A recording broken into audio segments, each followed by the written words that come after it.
ஆயுத பூஜை மற்றும் சரஸ்வதி பூஜையை முன்னிட்டு மதுரை மாட்டுத்தாவணி மலர் வணிக வளாகத்தில் பூக்களின் விலை 2 மடங்கு உயர்வு.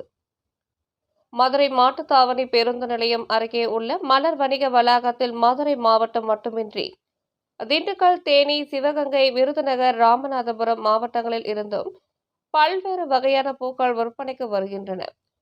ஆயுத பூஜை மற்றும் சரஸ்வதி பூஜையை முன்னிட்டு மதுரை மலர் சந்தையில் மதுரை மலர் சந்தையில் பூக்களின் இன்றைய விலை நிலவரம். மதுரை மல்லி கிலோ ரூபாய் 1000, பிச்சி ரூபாய் 600, முல்லை ரூபாய் 700, செவ்வந்தி ரூபாய் 220, சம்பங்கி ரூபாய் 200, செண்டுமல்லி ரூபாய் 60, கனகாம்பரம் ரூபாய் 1200, ரோஸ் ரூபாய் 250, பட்டன் ரோஸ் ரூபாய் 280, பன்னீர் ரோஸ் ரூபாய் 300, கோழிக்கொண்டை ரூபாய் 80, அரளி ரூபாய் 500, மரிக்கொழுந்து ரூபாய் 80, தாமரை ஒன்றுக்கு ரூபாய் 25 என விற்பனை செய்யப்பட்டு வருகிறது. மல்லிகைப்பூ வரத்து சுமாராக உள்ளது. 2.5 டன் முதல் 3 டன் வரை விற்பனையாகும் என எதிர்பார்க்கப்படுகிறது. விஜயதசமி மற்றும் ஆயுத பூஜை காரணமாக இந்த விலை நிலவரம் உள்ளது. நாளை பூக்களின் விலை சற்று குறைய வாய்ப்பு உள்ளது.